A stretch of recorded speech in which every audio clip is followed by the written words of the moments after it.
அஸ்ஸலாமு அலைக்கும் வரஹ்மத்துல்லாஹி வபரகாத்துஹு. அன்பிற்குரிய சகோதர சகோதரிகளே, இந்திய ஜனநாயகத்தின் தூண்களாக இயந்திரங்கள் பல்வேறு நிறுவனங்கள் உருவாக்கப்பட்டிருக்கின்றன. அமலாக்கத்துறை, சிறப்பு புலனாய்வுத்துறை, வருமான வரித்துறை, நீதித்துறை, இவைகளெல்லாம் மிக உன்னதமான நோக்கங்களுக்காக உருவாக்கப்பட்டது. ஜனநாயகத்தின் விழுமியங்களை காப்பாற்றுவதற்காக, மக்களாட்சி தத்துவத்தை நிலைப்படுத்துவதற்காக உருவாக்கப்பட்ட அரசின் இயந்திரங்கள் இவை அனைத்தும்.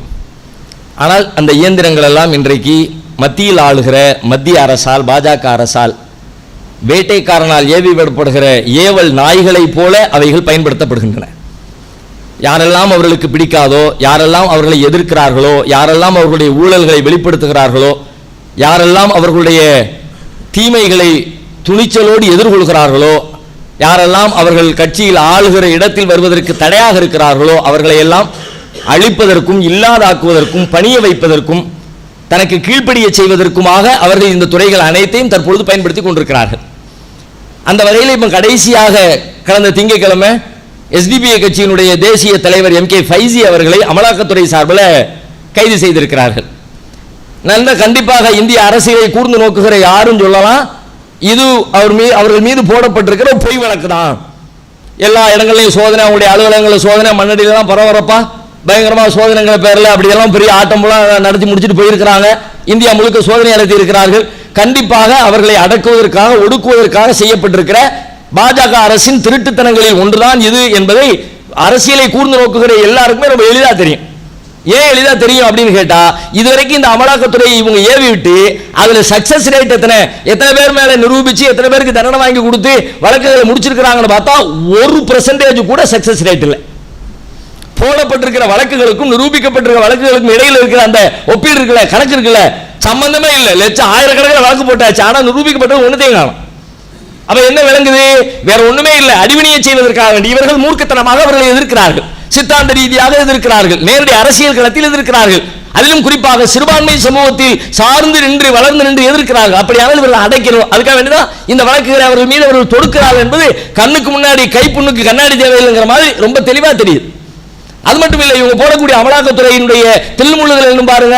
அமலாக்கத்துறை வருகிறது, பாய்கிறது, கைது செய்யப்படுகிறார், வழக்கு தொடுக்கப்படுகிறது. அதுக்கப்புறம் பார்த்தா ஒரு மாசம் அப்படியே பத்திரிகைகள் எல்லாம் அப்படியே பயங்கரமா பில்டப் கொடுத்து விவாதங்கள் நடைபெறுகிறது.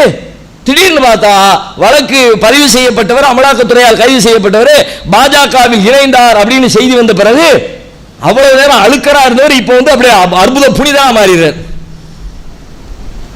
மோசடிக்காரனா, லஞ்ச பேர் வழியா, ஊழல் பேர் வழியா பொருளாதார குற்றச்சாட்டு நிரூபிக்கப்பட்ட ஆளு இப்ப அப்படியே புத்திரமா மாறி போய் அதுக்கப்புறம் வழக்காது கிடக்காது எல்லாம் புசுவானமா போயிடுது. அப்ப இதை விட வேற என்ன வேணும்?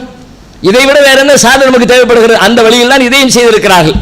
இது மாதிரியான இந்த வழக்குகளை பார்க்கிறவர்கள் நம்முடைய சமூகத்திலும் பொது சமூகத்திலும் ஜனநாயக விரும்பிகளாக செயல்படக்கூடிய அத்தனை பேருமே இதை பார்த்து புலம்புகள் இப்படியெல்லாம் நியாயம் கொடுத்துக்கிட்டே போகுதா, என்ன பண்றதே தெரியல, எல்லை மீறி அதிகாரம் கையில் இருக்கிற, யாரும் எந்த போராட்டங்களுக்கும் மதிப்பிழந்து போய் நிற்கிறதே என்றெல்லாம் எல்லாம் புலம்புகிறாங்க. புலம்ப வேண்டிய அவசியமே இல்லை. எல்லா வளர்ச்சிக்கும் ஒரு உச்சம் இருக்கிறது, உச்சத்தை தொட்ட பிறகு வீழ்ச்சி இருக்கிறது. இவர்கள் இன்றைக்கு உச்சத்தை நோக்கி நகர்ந்து இருக்கிறார்கள். உச்சத்திற்கு இதெல்லாம் தேவை. அழியணும் அப்படின்னு சொல்ல அழிவுக்குரிய வேலைகளை செய்யணும்ல. ஆக்கக்கூறுகளை செய்தால் மனிதன் வளர்வான், அழிவு கூறுகளை செஞ்சா தான் அழிவான். இதெல்லாம் அழிகிறதுக்குரிய வரலாறு எடுத்து பாருங்க. வரலாற்றில் அழிஞ்சவெல்லாம் எப்படி இருங்க? அநியாயங்களாலும் அட்டூழியங்களாலும் தான் பெரிய அதிகாரம் இருந்திருக்கும். அதிகாரம் படைத்த எல்லோரும் அழிந்து விடவில்லை. நபிகளாரிடத்திலும் அதிகாரம் இருந்தது, அழியலையே. நபிகளாருடைய அதிகாரம் இன்று வரைக்கும் நிலை பெறுகிறது, உலகம் முழுவதும் பேசப்படுகிறது, மேலோங்கி நிற்கிறது. நபிகளாரின் அதிகாரம் அழியலையே. ஃபிரௌனுடைய அதிகாரம் அழிஞ்சு போச்சே, ஹிட்லருடைய அதிகாரம் அழிஞ்சு போச்சே, முசோலினியுடைய அதிகாரம் அழிஞ்சு போச்சே. உலகம் முழுக்க இது மாதிரி எண்ணற்ற பல ஆட்சியாளர்களுடைய அக்கிரமக்கார அதிகாரிகளுடைய அரசு அழிஞ்சு போச்சு, ஒண்ணும் இல்லாம போச்சு. இதனால அதிகாரத்தின் வழியாக இல்ல, அநியாயமான அதிகாரம், அந்த அதிகாரத்தை துஷ்பிரயோகம் செய்ததன் வழியாக, அதை கொண்டு மக்கள் மீது அவர்கள் அநீதங்களை சுமைகளை சுமத்தியதன் விளைவாக கிட்டத்தட்ட அது மாதிரி தான். அதனால அவர்களுடைய அழிவுக்கு அவர்களே பள்ளம் தோண்டிக் கொள்கிறார்கள் என்றுதான் இதை நாம் பொருள் கொள்ள வேண்டும். வெகு விரைவாக இதன் வழி இது ஒன்றும் அவர்களை அடக்கிவிட போவதும் இல்லை. இது மாதிரியான எதிர்ப்புகளை எப்படி சந்திக்கணும் போகணும் அவங்க நேற்றுக்கு முளைச்ச காலான் இல்லை. அவர்களும் பல ஆண்டுகளாக, அதுவும் நாடு முழுக்க வட இந்தியாவிலே ஒரு கோலோச்சுகிற அவர்களுடைய ஆட்சியை வீழ்த்துகிற அளவிற்கு மக்களிடத்திலே செல்வாக்கு பெறுகிற அளவிற்கு வளர்ந்து வருகிற ஒரு பெரும் கட்சி தான். அதனால எதிர்கொள்ள வேண்டிய விதத்தில் அவங்க எதிர்கொள்வார்கள், அவர்கள் வளர்வார்கள். அவர்களின் வளர்ச்சியின் வழியாக, இந்த கைதின் வழியாக, இது போன்ற தொடர்ச்சியாக இவர்கள் செய்து கொண்டிருக்கிற அடாவடித்தனங்களின் வழியாக மத்திய அரசு தனக்கான அழிவை தேடிக்கொள்கிறது. அழிவை எதிர்பார்த்து காத்திருப்போம். இதில் நாம் ஆச்சரியப்பட்டு அவதிப்பட்டு போகும்போதற்கு ஏதுமில்லை. அல்லாஹ்விற்கு நன்றி சொல்லி இந்த அழிவின் வழியாக விரைவாக இறைவா இவர்களை இங்கிருந்து அகற்று என்று பிரார்த்தனை செய்வோம். அல்லாஹ் ரப்பல் ஆலமீன் நல்லாட்சியை நம் அனைவருக்கும் தந்தருள்வானாக.